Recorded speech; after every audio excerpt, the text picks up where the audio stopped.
I work at the Starbucks. That is, I get to hear every day some name that I cannot possibly pronounce, and I will get every bit of mind of an annoyed customer. But the job doesn't necessarily pay well enough to be listening to people bicker and care that their expensive coffee was not something they wished it would be. But I did this job because it would help me pay for a lot of things while I was in college. And even though I didn't really had any lifestyle like them party boys in my class, I just wanted to be able to work at my spare time instead of just partying, because parties sure looked like a hell of a time wasted over drinks and stuff. I was an overachiever as a worker, and everything was meant to be perfect for me, even if it wasn't something that I could control. And that was the reason that I was making a good name in the company. But it is surprising how one tiny incident, a little incident that you think was not relevant, could change the course of future for worse. You try to work out all the things and realize that things were simple at the first place, and it is the people that are way too complicated. The thing is, these incidents happen so subtly that you never think that is something that will happen to you because you are so careful about everything. So it was a Monday morning, the roughest of all. Nobody likes a Monday, but they obsessively love their Monday coffee to be perfect. It's like the sacred day starter for a lot of people. The most important of all, like the whole day depends upon it. In the Starbucks that I manage, people are very passionate about it. I remember the day started usually, and there were people coming in and going out, and the day looked like it would be the same as any other day. But then, the small things started and escalated into a big incident. It started as little as me calling our barista. I called Sam, and he was in the middle of an order when I called him.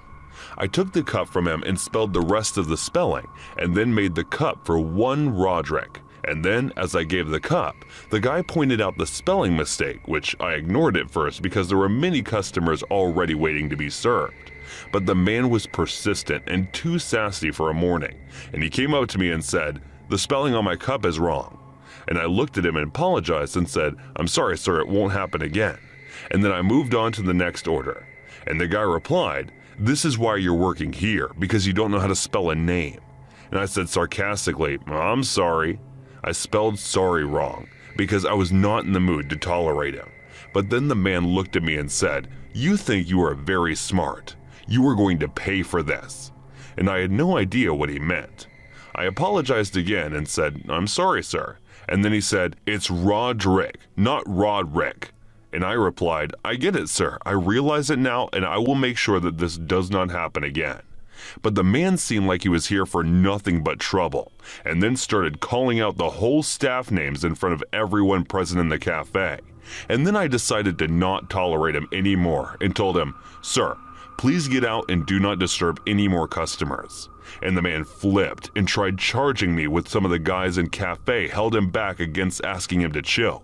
I knew what was about to happen, so I took off my apron and I came back from behind the counter and held the man and said, "Get the hell out of here, man. Enough is enough." It was all intense, and I was grabbing him by his arm, taking him away outside the cafe. He took something out of his bag, dropped the coffee, and then shot me in the stomach from point-blank range, and kept shooting until the bullets went out.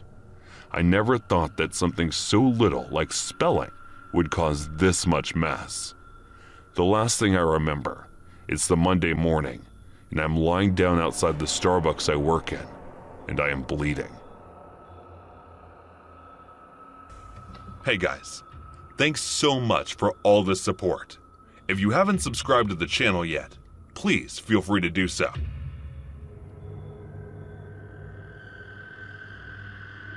At around 5:15 a.m. on the morning of July 6, 1997, a Starbucks employee arrived at work to open up the Wisconsin Avenue Northwest branch of the world-famous coffee company.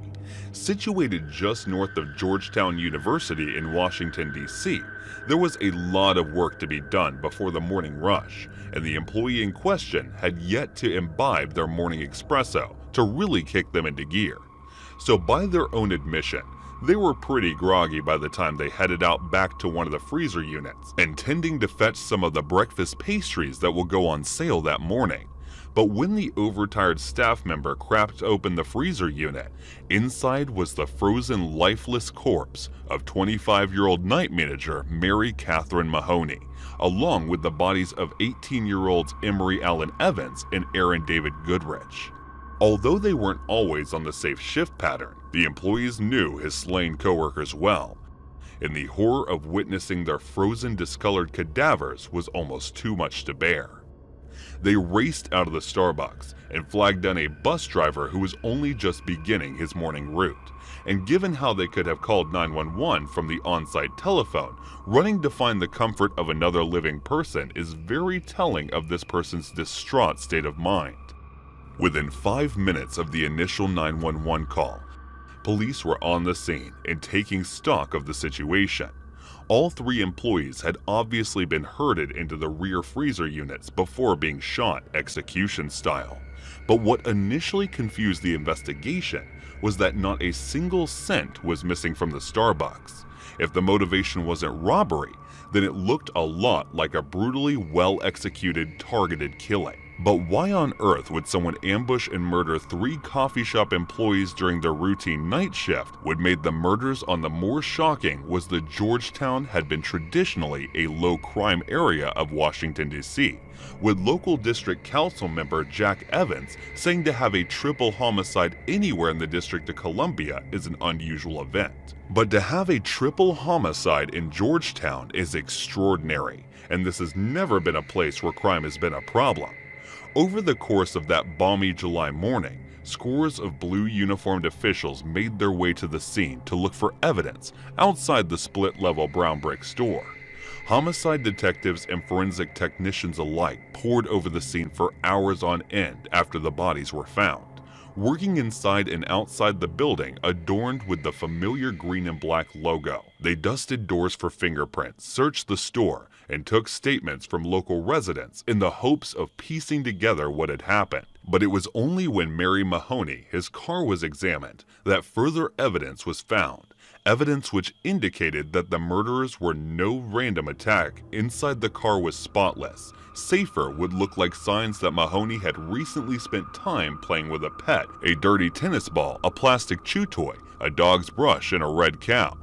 The only possible indication that something had gone awry was a flat tire on the front passenger side of the car, evidence that her attacker had made provisions to prevent her from fleeing. Mary was special. A mother later said she had an enormous heart. She probably would have compassion for the person who killed her. When she moved to Washington several years prior, Mary would jog alone an hour before daybreak, never worrying about being assaulted or attacked. She adored animals, particularly horses, and even took in Mary Lou, her sister Molly's toothless black and white alley cat. She attended various New York colleges before graduating with honors from Towson State University near Baltimore, and was a loyal and active Democrat, and turning for Bill Clinton when he was first elected. And according to her mother, it was a managerial job at Starbucks that really excited Mary. She had been employed by the company for 2 years and enjoyed being the manager. She was often seen sweeping the sidewalk in front of the store and obviously took pride in her store. What she didn't enjoy, though, was disciplining employees, particularly one that Mary had recently dismissed for allegedly stealing several $100s. She struggled with the issue before having to fire him. Her mother said, and for a long time, this became homicide detectives' main theory regarding the Starbucks shooting. Despite their hard work and determination, they came up short at every turn, eventually turning to the television law enforcement institution that is America's Most Wanted. After picking the case up, America's Most Wanted stated a thorough recreation of the murders and detailed many of the theories that the police were toying with. They also advised the number of an anonymous hotline, pleading with those with any information to come forward. And it seems this appeal struck a nerve with one member of the public, who called in with not only a frightening piece of information, but also a rather courageous proposal. In the hours following the broadcast of the Starbucks shootings, a woman called in America's Most Wanted hotline to inform them that she was dating a man who actually knew the shooter firsthand. This mystery person had confessed, even boasted of committing the murders, and on more than one occasion, the couple had initially taken the man's word in pure bluster. But after seeing the Starbucks shooting edition of America's Most Wanted, it became apparent that he might just be telling the truth. The woman then left her name and number so she could be contacted by DC police, and when they did so, she actually agreed to wear a wire for them in the hopes that she could catch a confession on tape. It was then that they learned their suspect's name, Carl D. Cooper. Cooper lived in Prince George's County near Baltimore City and just on the outskirts of Washington, D.C. itself. He was the son of a church deacon who lived with his wife and son, but at the time, he lived anything but the wholesome life of a family guy.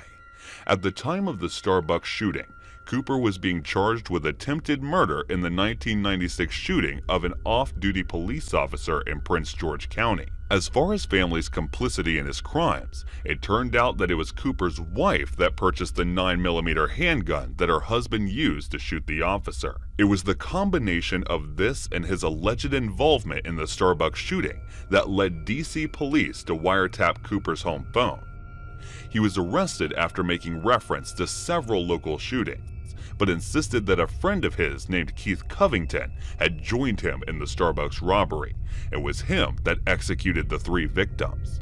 However, when they caught up with Covington, they discovered he had been recovering from a gunshot wound at the time of the murder, meaning it was highly unlikely that he was ever present on the scene, let alone the ones who have done the shooting. "If I killed them, I'd say I killed them," he reportedly said, but that's not me. I'm not saying I'm a saint, but I'm not going to go out and just kill people. You gotta be a dummy or a psycho to do something like that is pure evil. When confronted with the evidence of his lies, Cooper admitted to lying about his so-called friend's involvement because he killed 3 people and was afraid to go to jail. In the process of trying to avoid the death penalty, Cooper told the investigators he was sticking out the Starbucks for about a month, confirming that he acted alone and fired 2 guns, the .38 caliber snub-nose revolver and a .38 caliber pistol. Cooperating heavily due to the ever-looming threat of the death penalty, Cooper confessed to shooting the manager Mary Mahoney when she refused to give him the keys to the safe, which held over $10,000 in cash. When she said no, Cooper shot a warning shot into the ceiling, which sent a terrified Mahoney running into the employee hall. Cooper pursued, caught her, and wrestled with Mahoney over her keys. But when her resistance looked like it would be too much to overcome, they shot her dead.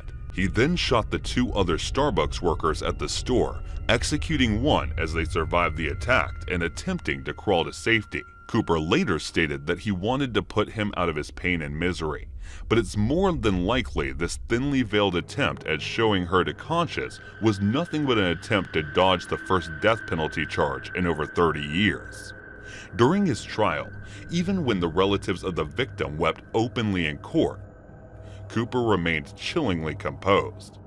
He also admitted to murdering 39-year-old security guard named Sandy Griffin during a botched robbery. Cooper had helped Griffin at gunpoint during demanding that the security guard hand over their expensive .40 caliber handgun. But then, fearing Griffin would assault him in the process to defend himself, the serial murderer executed the security guard before quickly fleeing the scene. Cooper admitted to then selling the pistol on the street for $300. Once Cooper was convicted of the Starbucks murders and sentenced to life in prison, Griffin's relatives were no doubt pleased that their loved one's killer had been put away. But they expressed frustrations that it had taken 3 more murders, maybe even more, before the killer had been caught. To them, a lack of urgency in the DC police force had cost 3 young people their lives and raised many questions regarding their competence and command. If the account of his defense attorney is to be believed, Cooper is nothing more than a career criminal whose shaky temperament and unbridled greed caused him to take the lives of the innocent. But time and time again, Cooper had the opportunity to simply take the money and walk away. If he chose not to, he chose to kill people he just didn't need to kill, and he did this on more than one occasion. The first time might have been down to a simple rush of blood to the head, and to genuine possibility that killing the security guard was not part of Cooper's plans. But there's also a possibility that killing him proved to be something of a thrill. The thrill that Cooper wanted to replicate in executing the 3 Starbucks workers. There's no doubt that locking up killers like Carl Cooper for the rest of their lives makes the world a safer place. The only worry is that there are many more out there just like him. People who've escaped justice for horrific crimes are those who have the same darkness in them, just waiting to boil over. I'm an 18-year-old female from the UK. This happened in February of 2019. I was 16 at the time, and I got set up on a semi-blind date.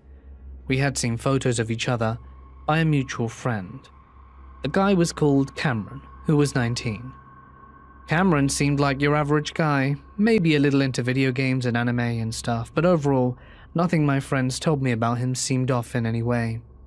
Our mutual friend gave us each other's numbers, and we texted for a night, and decided to meet in a Starbucks the next day since we were both free.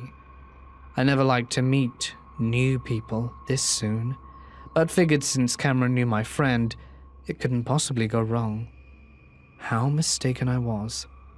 I arrived slightly early, ordered my coffee since I never liked guys to feel like they have to buy it for me, and parked up a seat facing away from the door, and pulled out a book. I'm there for maybe 15 minutes chilling out when I get a text saying he's here.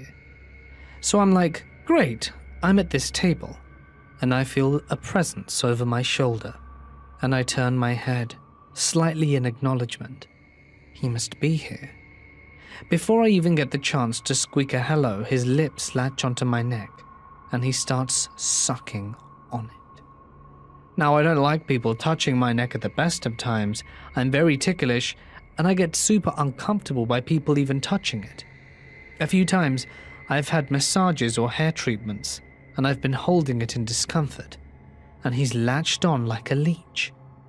This man also smelled horrendous, kind of like dust personified. I freak out and elbow his chest to get him the hell off me. He lets go and looks at me with this weird expression on his face, and laughs in deadpan. It's really, really creepy, and I start to become alarmed, and ask him what the hell that was about, and he just said he thought it was cute. I try to have a conversation. I'm like, okay, first impressions don't mean anything. Let's try and give him a chance. He's just creepily staring at my chest. Wow, I didn't know Asians could have boobs like that. I better not let you go. That's a direct quote. You can't make this crap up. I'm distinctly uncomfortable, but I don't want to just run away. He's giving me really weird vibes, so I go into the ladies' bathroom and wait for someone else to come in. I ask her to help me get out undetected. I don't want this man following me home or something like that. She of course agrees and lends me her hat and scarf. It's February in the UK after all, and we come out the bathroom together and she manages to help me sneak out the back door of the Starbucks without him noticing me. He asked my friend where I went, but I told my friend to never mention me again. I was too terrified. I know I probably didn't behave well. I should have just told him I was leaving, but I was honestly so scared. To the guy who decided it was appropriate to suck my neck, before we had even said hello, let's not meet again.